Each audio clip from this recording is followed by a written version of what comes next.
Right, so really quick, I want to talk about something that happened between me and a crush. Which, first things first, I'm going to say this about the massive failure that modern psychology is. Right, so when people have autism and things, they say you need to see a psychologist.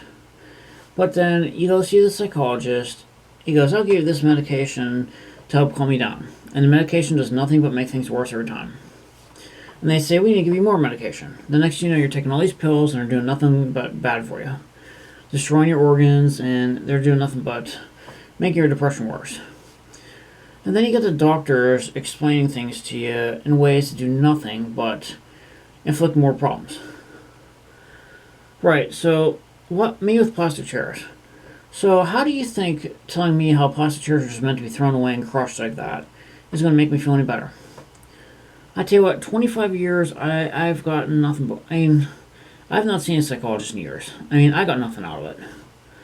Every time I went to see the psychologist, things just got worse and worse and worse. They have never helped me in any way. Your modern techniques just don't work. When you're dealing with autism, that's the way it is. Pretty much, autism's the way it is. You can't change it. Medication's not going to do anything. It always makes it worse. And the way they market that stuff, the parents are like, oh, I'll just give you that, I'll give you that. Oh, you're fine, you're good. Oh, you need that medication. But they didn't realize it's making you worse. And then when it does make you worse, they say, oh, you need more and more and more. Look at it. There's lawsuits against everyone that's medications for destroying people's lives. Every time it just got worse. Or there's some side effect that it caused the symptom to get worse and worse. I got nowhere. I tell you what, once I got away from medication, and I started learning to deal with autism on my own, I did so much better. I pretty much sat home since 2008 till about last year when I hit the car. And basically then after that, I learned to start going out and exploring more and more and more, and I'm getting better. So, now we're on the problem with the crush. Basically, 2014, I pretty much had sort of a kind of crush on somebody, but I mainly just wanted friendship. And I talked to the therapist. He told me to say all this stuff. And basically, it caused me to say the wrong thing. And then, the first response from her was confusion, understanding, not sure I'm the right person. But then the second email, I got more in depth at how I have autism and all the problems I have. She basically started looking at me like I was I don't know how to say it. Like someone I wasn't. I never meant to say the things I did. If I would have just done what I always did, everything would have been fine. So basically, I said, I have autism. I suffer from depression. My condition, my social limitations are pretty much will never let me marry, have kids, own a home, drive. I haven't been to a restaurant since 2005 because I had so much anxiety and worry. And basically, she wrote back saying, these kinds of things happen, and I wish you the best. Which, for what I said about autism, that didn't make any sense. I think I just caught her at a bad time. There was so much gap in between the last contact, and basically that's how it happened. And over time, the wanted friendship and the stress caused by it, no contact and all that, turned it into a crush which it never needed to be. I do not have social relationships with anyone. I've never held a friendship in my life because I am so different from everybody else. And basically, it just got worse and worse and worse, and it's built up to something that's out of control that never needed to be. And basically, I just held it in as much as I could handle it. I tell you what, all these doctors said, just hold it. All these psychologists just do is teach you to hold stuff in until you can't handle it.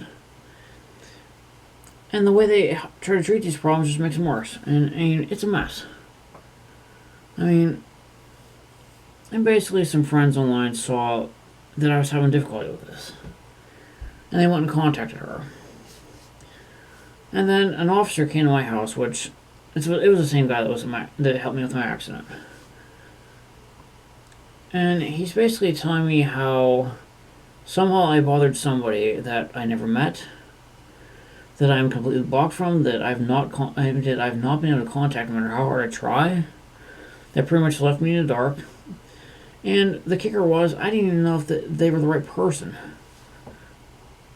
So basically, me trying to ask them for their friendship and if they're even the right person.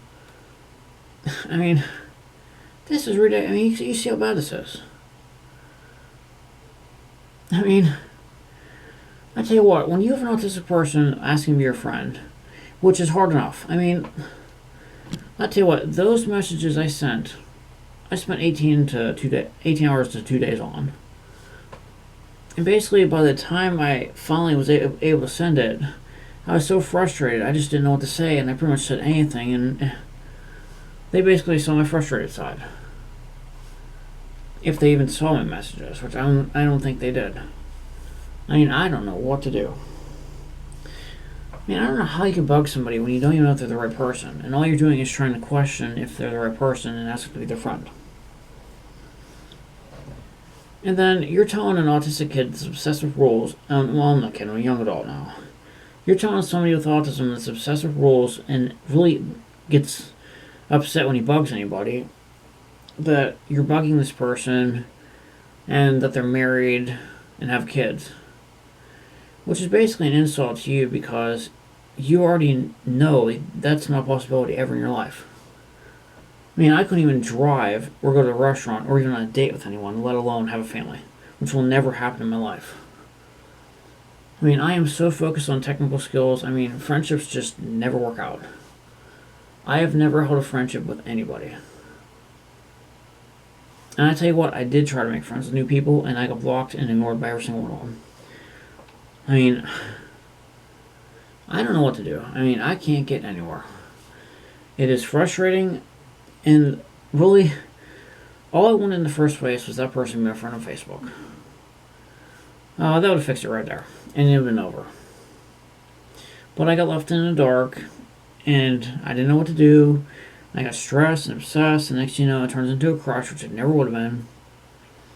And basically, I'm labeled something I'm not. I tell you what, all my life, I've been always labeled something I was never, and I've never caught a break. I mean, I have worked as hard as I can to get somewhere, and I have not gone anywhere. And pretty much, I have a father that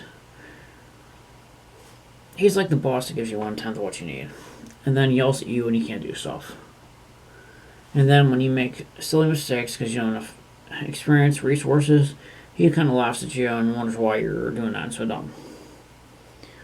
I tell you what, you see this project around here? I'm considered dumb and lazy. I tell you what, I am making quite a bit on YouTube. And the TV, and my videos that are on TV, they're circulating. I mean, you see how hard I've tried in that yard to get somewhere. I mean, I can't get results anywhere. I mean, everything has fought me my entire life. I mean, yeah, but somehow I still wake up with a smile on my face every day and I go watch trains. I tell you, going to watch trains is the only way I can lose my mind and get away from things, and then I come back and do the big creative things you see me do. I mean, you see the level of skill and things I've tried. I mean, how far, I just can't get anywhere. I mean, I never meant to bug that person. I mean, I guess I could say I bugged you because I just wanted to be your friend.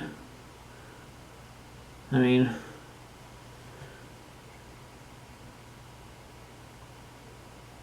one really bad miscommunication, and I don't know.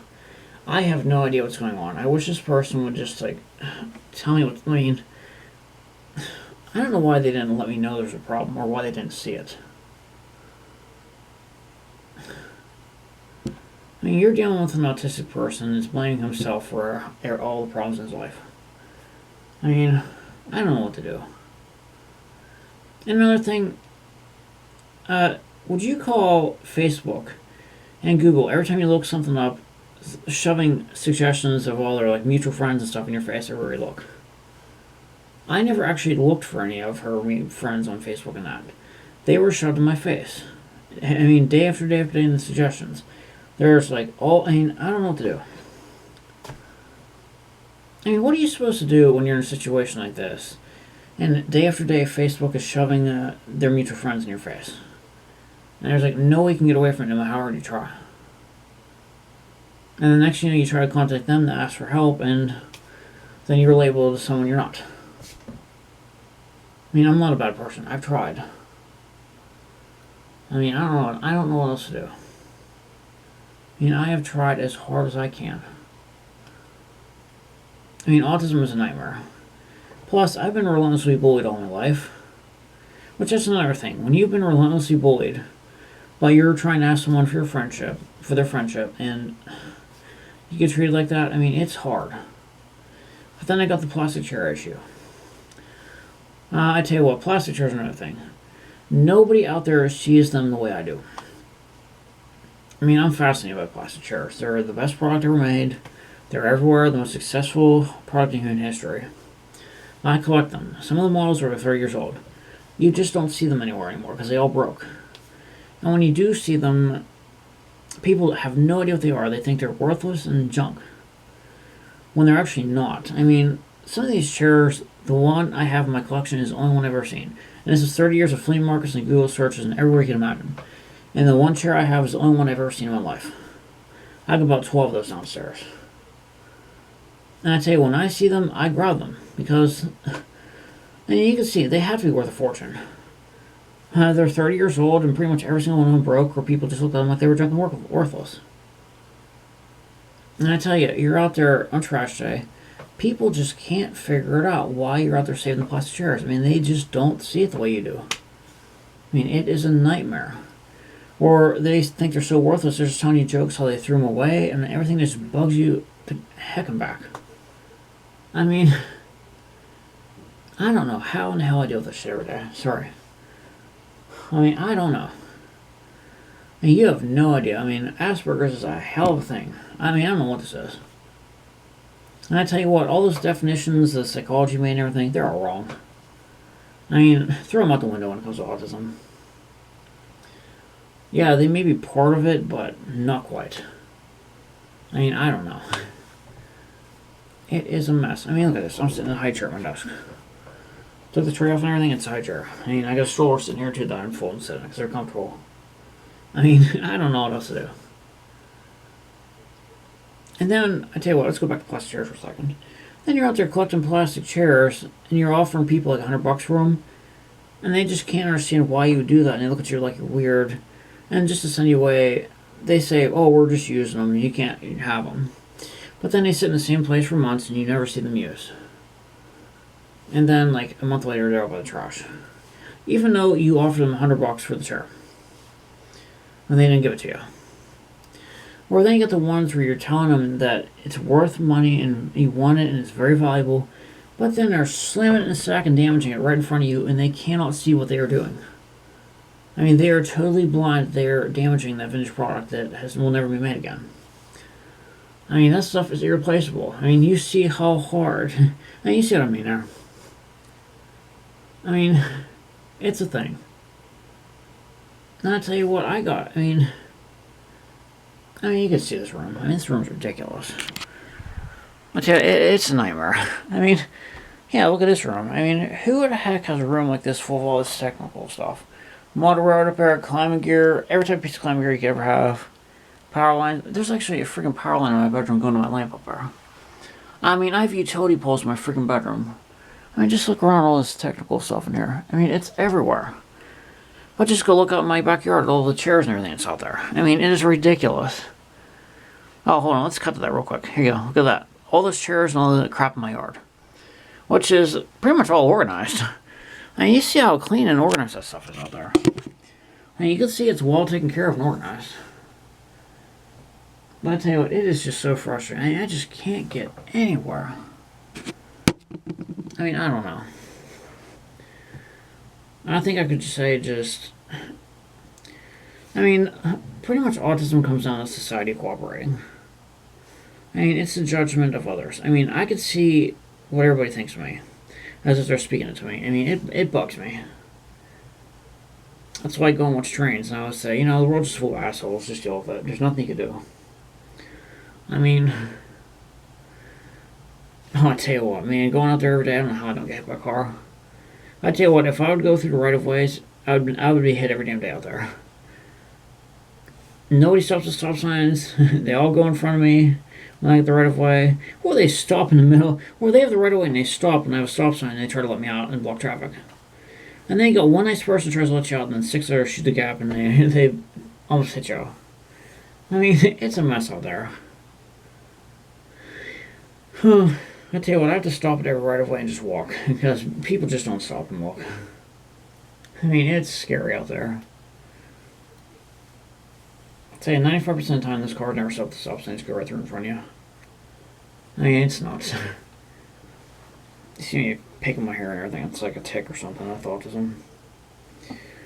I tell you what, I don't know what else I could say. I mean, you could see the nightmares and stress I'm dealing with. But I have good news. Trash day is over till Sunday evening when it starts again. I'm going to try my best. Oh, alright. Good talk. Have a good day.